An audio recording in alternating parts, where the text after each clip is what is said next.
Look, if you have a favorite racing game franchise, I've got some bad news. You have a stereotype. There's no use running from it, my friend. You can try to hide behind a "I just play for fun" or a "I like all kinds of racing games." But the truth is, the game you chose says everything about you. Your habits, your crushed dreams, and worse, how you eat a snack when no one's watching. The way you drive says a lot about you, but the game you play says even more. In this video, I'm going to expose you, but with love, or something close to that. But relax, this is just a satire. Don't take it to heart, and definitely don't be offended. Anyway, the Burnout Player. This guy is a functional lunatic, a true asphalt sociopath. If the Gran Turismo player studies aerodynamics and prides himself on tire preservation, the Burnout Player wakes up in the morning and chooses chaos. He doesn't play to win, he plays to destroy. And the more spectacular the crash, the better. He's the kind of person who, in real life, would be disappointed if a pileup on the freeway didn't involve at least 3 exploding cars. He measures the success of a race not by finish time, but by how many opponents he slammed into the wall. Ask him, "What's your favorite track?" And he'll say, "The one with the most traffic." The Burnout Player doesn't want peace. He wants adrenaline, slow motion crashes, sparks on the windshield, and twisted metal like every collision is a piece of modern art. He still has Burnout 3 Takedown on his hard drive. And it's not for nostalgia, it's for morality. Because to him, the golden age of racing games was when victories were earned through brute force. You'll probably find him eating Doritos straight from the bag, TV volume cranked to 80, flying down a fictional city street at 200 kilometers per hour with the sole goal of causing the biggest crash possible in crash mode. He doesn't have a racing wheel or cockpit. He wants the crooked controller because it fits the experience. If the analog stick isn't creaking from aggressive inputs, he's not having fun. He loves when the game yells, "Takedown?" It's his favorite word. Better than love, better than sale, better even than free pizza. He doesn't know what brakes are and doesn't want to. He's offended when a car is too resistant to crashes, and when the game starts with music screaming in your ears, he just turns it up louder. This guy isn't here to compete, he's here to explode. He's got a playlist made entirely of Burnout Revenge soundtracks, full of California punk and bands that only played at the 2005 Vans Warped Tour. He thinks every racing game should have a button to slam opponents into a pole, and if it doesn't, he uninstalls it. If I'm not at risk of flipping over, don't even invite me. In real life, he's probably already gotten a speeding ticket, or at least dreams of it. He works a job that traps him all day, and burnout is his exorcism ritual. It's where he vents his rage, his frustration, his pent-up hatred for that one coworker who chews too loudly. And if you tell him you prefer Forza Horizon, he laughs, a long, sarcastic laugh full of gasoline and mockery. The Burnout Player never got over the franchise being cancelled. To him, it was a cultural crime, a genocide of entertainment. Since then, he survives on emulators, fan mods, and YouTube videos of crash mode. He believes any game that features clean racing is a personal insult, because realism isn't what matters. What matters is the impact, the collision, the catharsis. And deep down, even though he seems completely unhinged, he's just a romantic of chaos. Someone who believes the beauty of speed only reveals itself the moment everything goes wrong. That the perfection of motorsport lies in the flying debris, the uncontrolled spins, and that split second of slow motion before the car becomes scrap metal. He doesn't race to win, he races to destroy. And in his universe, he's already won a long time ago. The Midnight Club Player. The Midnight Club Player doesn't drive. He takes off. He doesn't turn corners. He bends time. He doesn't participate in races. He goes to war with physics. This is the kind of player who learned how to accelerate before he learned how to ride a bike. To him, the brake button is just decoration. Drift, only if it's accidental. He lives off nitro, collisions, and muscle memory tainted by digital trauma. If you grew up playing Midnight Club, there's an 80% chance you have impulse control issues. It's not your fault. The game shaped your personality. It dropped you into an open city with hostile traffic, no clear finish line, and a GPS that confused more than helped. Every race was urban warfare where surviving to the end already made you a champion, because the real enemy was never your opponent. It was the lamppost. The Midnight Club Player has unresolved trauma with Los Angeles. He can't see a Santa Monica Boulevard sign without remembering the 14 times he flipped trying to shortcut through a parking lot. He has marks, digital scars. To this day, when he sees a fire hydrant on the street, he reflexively dodges, even on foot. In real life, this player drives a slammed car. On us, dreams of it. He's got more money invested in car audio than in his bank account. His playlist is a battleground between early 2000s hip-hop and drum and bass. He's the type to call his car a spaceship, and if he's a real OG, he still dreams of blue neon under his gold G3. The Midnight Club Player doesn't accept losing. If he crashes, he restarts. If he misses a turn, restarts. If an NPC crosses his path, restarts. Because in his mind, the world isn't allowed to mess up, and only he has the right to be chaotic. He's aggressive, fast, proud and acts like every race is a world championship final between life and death. And in a way it is. Because if you miss a corner in Midnight Club, you're done. There's no coming back. The game doesn't forgive, and the player learned not to forgive either. And it doesn't matter the age. He could be a teenager now or a grown adult with back pain. The Midnight Club spirit never dies. It lives hidden in every risky overtake, every unnecessary honk, every "nah, I got time" before blasting through a busy intersection. Because for this player, the city is a playground. Speed limits are suggestions, and the concept of traffic is a bad joke. This guy holds a grudge against Rockstar, because the last Midnight Club came out when Orkut was still a thing. Since then, he's survived on hope, rumors, and GTA 5 mods.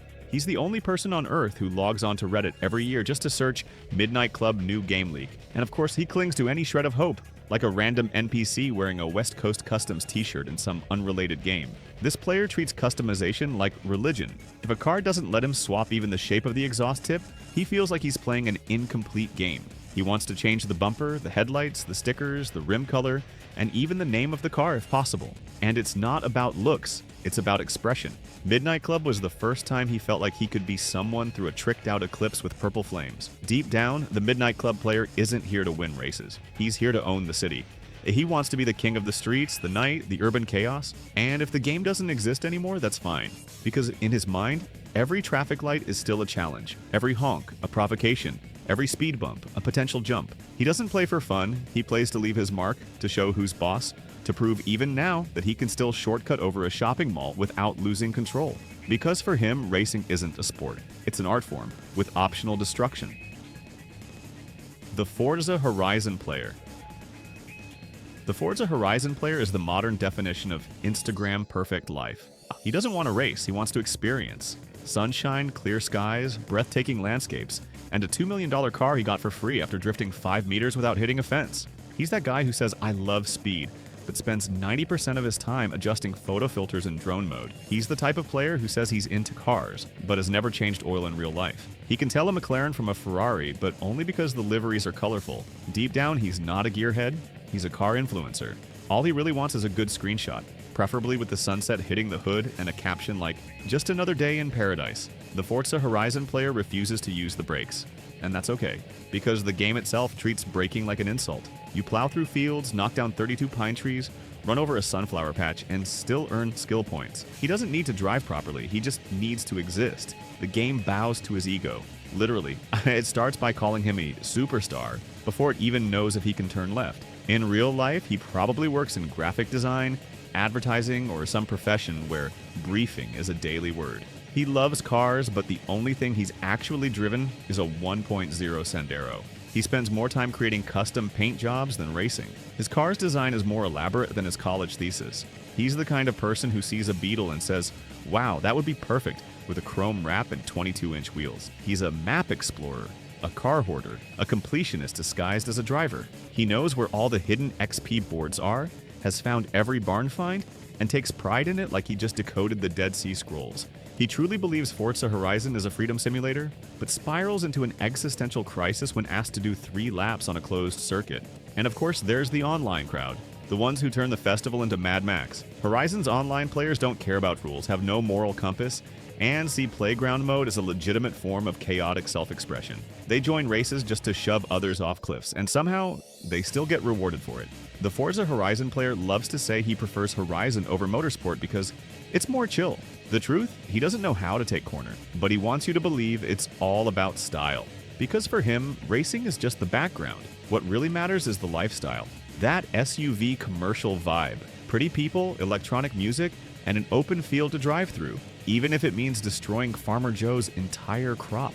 He's the opposite of the F1 player who lives in a constant state of stress. The Forza Horizon player is always relaxed. He doesn't feel rage, he feels vibes. And when everything goes wrong, he just says, "Hey, I'll grab another car," because he owns 612 cars and has used 6 of them. Deep down, the Forza Horizon player is a hedonist, someone who plays racing games to feel alive, but with no commitments. He wants the freedom to drive however he wants, wherever he wants, whenever he wants, without dealing with things like track limits, realistic physics, or penalties for blasting through a farmer's market at 300 kilometers per hour. He is the festival, he is the sunset, he is the drift nobody asked for, and he's living his best life in a game where driving straight through a cornfield can land you at the top of the global leaderboard. The Mario Kart Player. The Mario Kart player is the devil in the living room, disguised as a cheerful fool. He pretends to be casual. He pretends it's just a silly game among friends. But deep down, he's General Patton with a red shell. You think he's laughing with you? He's laughing at you, while planning exactly when to throw that blue shell right at the finish line just to watch your soul leave your body. This player feeds on chaos, lives off RNG, and believes the only real justice in the world is when someone in first place gets hit by lightning, thunder, and 3 shells in a row. He thinks luck is skill. And skill, that's for people who play Gran Turismo. In Mario Kart, he's the architect of emotional destruction in his friend group. In real life, he seems harmless. Shows up to the barbecue with soda, laughs loudly, says he doesn't even play that much. But hand him a Wii remote or a Joy-Con and the smile fades, replaced by the cold stare of a psychopath. He'll pick Yoshi, always Yoshi, and say it's just nostalgia. But as Yoshi drives with the cold precision of a professional killer, and by lap 3 he's already mapped out who the real threats are, he enjoys deceiving you, letting you lead for 2.5 laps just so he can pass you on the last corner with a mushroom and a horn. And when you freak out, he gives you that passive-aggressive smile and says, well, that's just Mario Kart.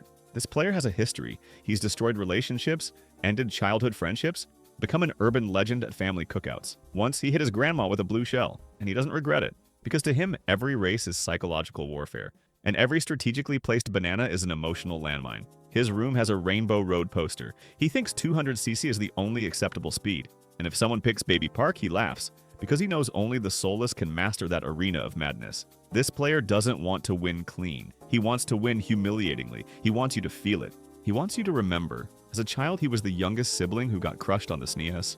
He grew up thirsty for revenge, and today he repays every loss with interest. In school, he was the kid winning on the DS under the desk in geography class. And now, as an adult, he's the first to connect 4 controllers when guests arrive. Console doesn't matter. N64, GameCube, Wii, Switch, even emulators. He dominates them all. He lives by a philosophy. Life is like Mario Kart. No matter how well you're doing, the game can always throw you a blue shell. He says it like a mantra, and when he loses, oh, then he becomes the excuse master. Lag, bad controller, had input delay, this Joy-Con drifts. But when he wins, he saves the replay, records the video, posts it on his story with a dancing Waluigi gif. He believes Mario Kart is more than just a game. It's a battlefield where friendships are tested, egos are crushed, and true personalities come out. Because Mario Kart doesn't forgive, and he loves that. He is that. If you're still friends with him, congratulations, you're resilient. Because this player will destroy you one race at a time, and make it look like it's all just fun and games. Because in the end, he'll say, relax, it's just a game. But you'll go to sleep thinking about the banana he left on the last corner. The Gran Turismo Player. This guy thinks he's superior. And not just a little, he doesn't play racing games, he drives. He doesn't say car, he says machine. He doesn't race on tracks, he studies the racing line. You won't catch this gentleman crashing into walls or driving over grass. That's a crime. That's heresy. That's what arcade players do. The Gran Turismo player wakes up early on Sundays, drinks a bitter black coffee, no sugar because sweetness ruins concentration, and heads straight to the 6,000 rays cockpit he set up in his living room. He's the kind of person who removed the TV stand just to fit the Sparko seat.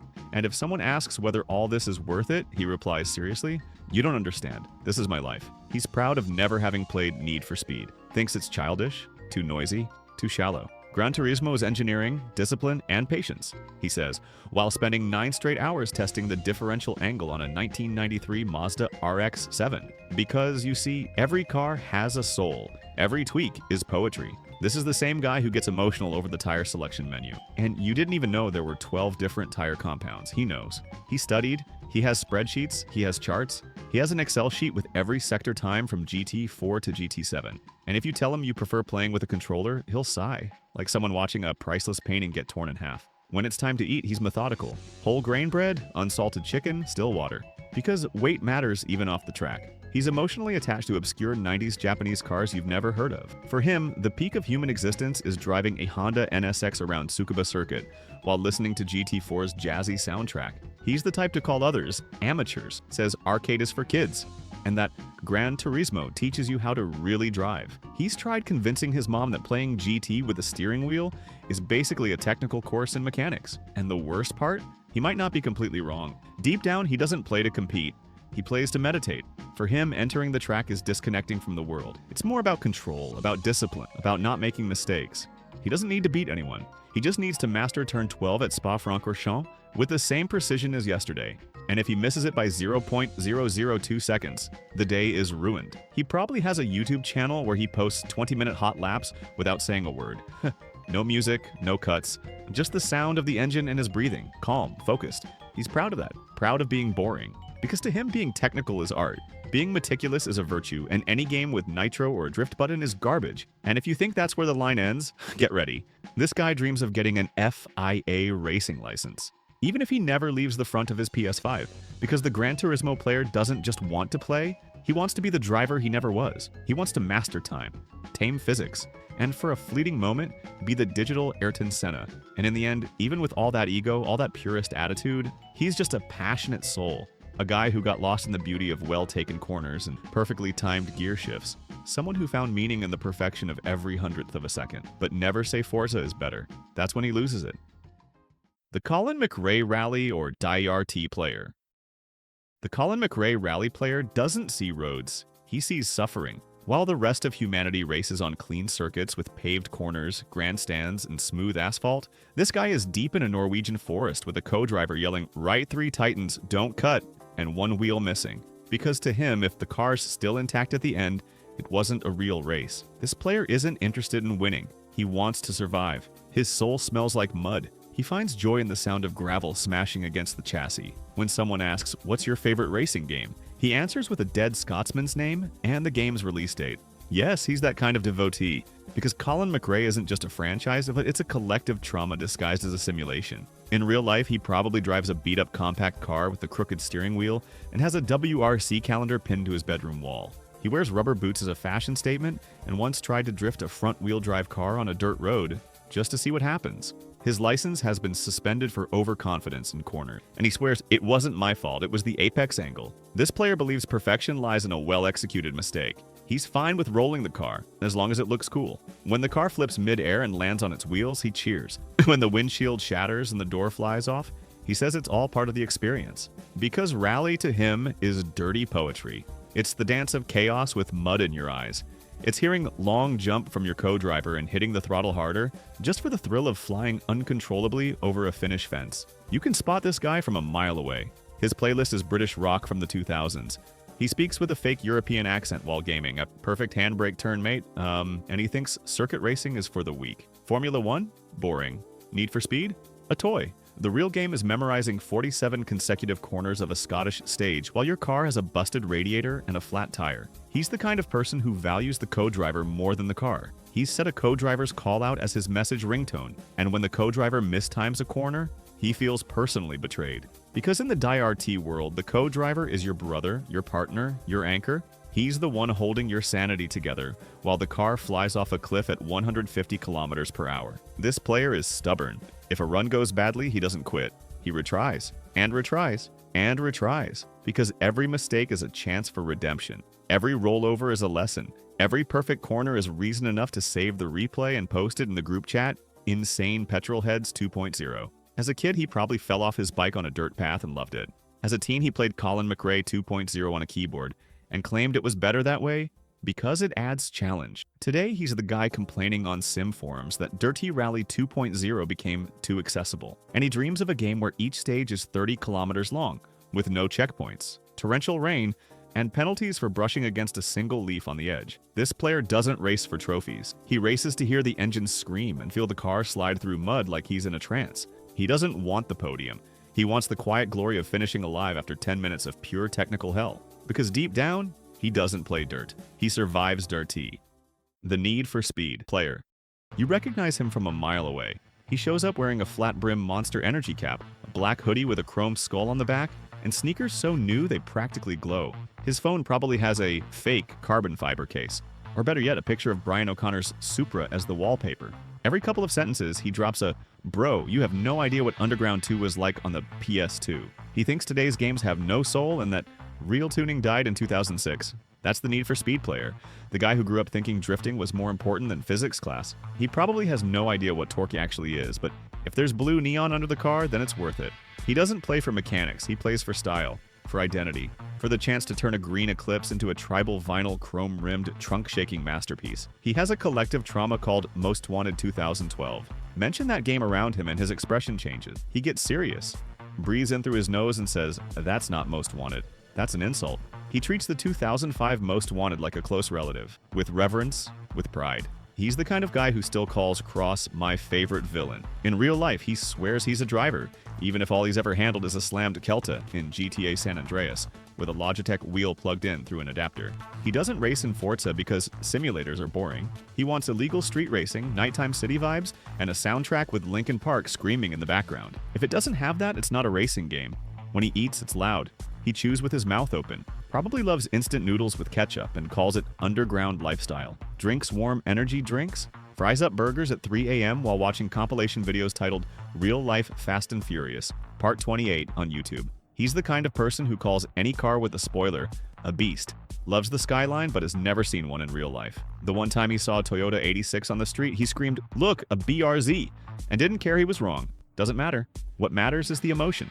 He runs on nostalgia, adrenaline, and questionable visual mods. Back in school, he was probably the guy who printed out pictures of modded cars and stuck them on his binder. Today, he's the guy who still shares quotes on Facebook like, "Cars aren't just machines, they're extensions of the soul." And he says that while driving a Uno Mill with blackout window film and hubcaps held on with double-sided tape, he firmly believes that if EA remade Underground 2 with modern graphics, it would be the greatest racing game ever. He's emotionally dependent on a 2004 game and completely fine with it. To him, tuning is therapy, drifting is religion, and the only authority he respects is the one flashing lights in his rearview mirror. He might have tried other games, but deep down, he always comes back. Always. Because the Need for Speed player isn't just playing a game. He's living a movie, a music video, a 13-year-old dream where he's the king of the streets, the star of the race, and the last survivor of an era that only truly existed in his mind. And you know what? That's totally okay. The Test Drive Unlimited Player. The Test Drive Unlimited Player doesn't want to compete. He doesn't want to win races, break records, or unlock medals. This player wants to live the life he doesn't have, but inside a 2006 game with blocky palm trees and NPCs that look like they're made of wet cardboard. He opens the game, starts the car, and does nothing else. Because his goal isn't to race, it's to exist. He's the type of person who's memorized the sound of the convertible Audi TT's engine, who drives for 25 minutes without music, just listening to the engine's roar, with rain on in the cockpit camera. This player doesn't turn on the game to have fun, he turns on the game to avoid reality. While you're racing against time, he's parked on a pixelated beach in Oahu, staring at the sea rendered like a low-quality JPEG. In real life, he probably lives in a cramped apartment, drives a 1.0 car with a falling bumper, and has a dream stuck in his throat. But when he fires up Test Drive, he becomes an island millionaire and he walks into the virtual dealership and tries out an Aston Martin like he's picking fruit at the market. Buys houses with infinity pools, changes clothes like a brand owner. He's the only player who spends more time in the virtual closet than in the garage. This player is a fan of comfort, of social simulation. For him, any racing game without a property buying system is superficial. He wants to open the map and choose where to spend the weekend. He wants a cruise, a digital life, an excuse to drive with no pressure, hands on the wheel and soul floating. He's the guy who posts screenshots of his character in front of the mansion with the caption, "Conquest of the Day." He thinks Test Drive is about cars, but deep down it's about escape. Escape from the boss, escape from routine, escape from the ex, escape from the harsh reality of someone who never had a Ferrari but knows every detail of its dashboard, and he's picky. When someone suggests another game like Forza or The Crew, he wrinkles his nose. Cool, but does it have properties? He wants to go from the airport to the mountain house without loading screens. Wants to cruise in a Mustang at sunset in real time. He's the type who role plays without trying. When he meets another player, he doesn't say, "Let's race." He says, "Want to take a drive along the North Coast?" He treats the game like a luxury Instagram. Walks slowly with the external camera rotating sideways like a car commercial. Changes clothes for every occasion. Goes Ferrari downtown and Range Rover to the countryside. Has a chillwave playlist saved on YouTube just to match the island vibe. And if you say you prefer intense racing, he says, "Then go play Burnout, bro." For him, driving is therapy. The road is a temple, and the GPS is just a suggestion. He doesn't know how to take a corner at the limit, but he knows where to find a beautiful sunset at 6:34 p.m. He's the guy who says, "I'm just going to take a quick spin," and 3 hours later he's still in the same game, on the same road, in the same car, listening to a radio that doesn't even work anymore. And the funniest part? He doesn't want a sequel, because he knows no game will capture that 2006 vibe, that feeling of carefree freedom. The world outside has turned to noise, but Test Drive is silence. It's escape. It's fake luxury life, with a full tank and no traffic on the way back. The F1 Player. The Formula 1 player doesn't drive, he executes strategy. This guy doesn't sit in the cockpit. He teleports to a NASA control center where every button has a secret function and every corner is a quadratic equation. He's not playing. He's living the engineer mode of his own life, and if he has a tattoo, it's definitely the Spa-Francorchamps track layout. He doesn't play for fun, he plays for consistency. Because for him, racing in Monaco with full damage simulation is emotionally equivalent to meditating on top of a mountain. And yes, he judges you. If you use a controller instead of a wheel with pedals, he already considers you a civilian, a tourist, an emotional NPC. This player knows by heart all of Verstappen's lap times since 2017. He probably watches Paddock pass at dawn and cries over team radio messages. In real life, he's the type who organizes his week around Saturday's sprint race, and who's already tried to explain the difference between undercut and overcut at a family barbecue. And of course, the game for him starts on Friday, with free practice. Because nothing's more thrilling than spending 90 minutes testing rear wing setup while no one else understands why. He takes a screenshot of his Sector 2 time and proudly posts, "I'm faster than Russell," as if it were a scientific achievement. In the race, this player doesn't brake late. He brakes exactly where he should, based on 6 hours of practice and 42 offline laps. And if he crashes, it's the game's fault. The cars, the physics, the tires, never his, because he's the driver and the engineer, but never the error. You'll never see this player drift. That's heresy. The tire must be respected. Traction must be maintained. The perfect lap must be chased like it's the holy grail. He doesn't want to overtake with style, and he wants to win with consistency. And if he loses, it better be with dignity, by strategy, on the last lap, with radio cutting out. In life, he's the guy who makes a travel spreadsheet with estimated lunch stops, who analyzes his own commute like telemetry, who says box when going to the bathroom. And if the food arrives late at the restaurant, he says, wrong pit stop strategy. This player probably follows F1 since the Benetton days, or at least pretends he does, because everything classic he respects, except you, if you use traction assist. He's the type who posts Senna greater than Hamilton, just to start a war in the comments. But catch him on a quiet day, he's crying watching Hockenheim 2004 onboard. When he plays, he wants immersion, dynamic rain, 100% race, realistic radio bugs, two-stop strategy. He wants to feel like he's there, making decisions under pressure. And if you say you prefer Forza Horizon, he'll laugh condescendingly. Oh, so you like fantasy, huh? Because for him, racing isn't fantasy. Racing is math, it's nerve, it's sweat inside the virtual helmet. The HUD is sacred. The racing line is religion, and the only kind of allowed fun is shaving 0.026 seconds off a lap time at Monza. Deep down, he's the guy who still dreams of being a driver. But since karting got expensive, he invested in a 9,000 Rs cockpit with motion feedback and a McLaren replica wheel. And he trains. He does warm-up laps. He warms up the tires. He suffers. Because he doesn't want to beat just anyone. He wants to win like a pro nobody hired. The Trackmania Player. The Trackmania Player is the digital equivalent of a crazy fasting monk who decided to reach enlightenment through repetitive pain. He doesn't race against people, he races against ghosts, against hundredths of seconds, against his own reflection, against God sometimes. Because his goal isn't to win, it's to transcend. This player spends more time hitting restart than any functional human should. He doesn't race for fun, he races out of obsession. He's the guy who will play the same track 973 times because he believes he can cut a corner 2 pixels tighter. He's the kind of person who looks at a loop and thinks, what if I fly off there, hit the pillar, and bounce backward all the way to the finish line? And the worst part, he can do it. In real life, he's the quietest one in the friend group, discreet, almost invisible. But his laptop cries on the inside because every day he wakes up, drinks iced coffee, and tries to get a gold medal on a track made by some Norwegian with emotional issues. He watches replays in slow motion to study the movement of every suspension detail like it's an autopsy tape. And if he discovers a new cut, he doesn't celebrate. He smiles, silently, then goes back to the editor. This player doesn't know what casual means. He doesn't know what life means. When someone says, let's play something else, he frowns. Something else? Why? Is there anything beyond shaving 0.016 seconds off a track that's already perfect? He wants the top of the leaderboard. And if not the top of the world, at least the top among friends. And if there aren't any friends playing, he creates fake profiles just to beat them. He has playlists named things like Focus Mode, Try Hard Beats, and Techno for Pain. He's been listening to the same 4 songs on loop for 5 years, all to keep his fingers perfectly timed on every jump. His mouse is old but sacred. His keyboard's keys are worn out, but he won't replace it. Wearing it in brings luck, he says. Lieutenant, he just refuses to change anything that might affect his precision by 0.001 seconds. He doesn't race for scenery. He races for the ideal racing line. Every corner is measured with the rigor of a neurotic engineer. If someone says, nice map, he replies, the bumpers are poorly calibrated. If someone says this track is impossible, he just responds with a link to his own world record set at 3 a.m., using a bug that only works at 144 Hz. This player doesn't want to beat you.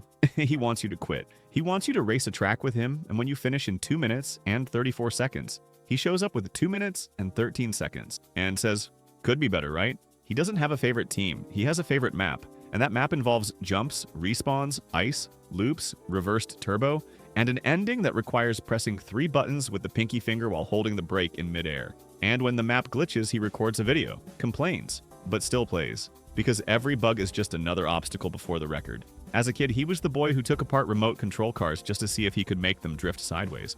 As a teen, he became addicted to speedrunning Flash games, and now as an adult, he lives in Trackmania like he's running from something. And he probably is. He doesn't go to barbecues. He says, "I'm finishing a run." He doesn't show up to parties.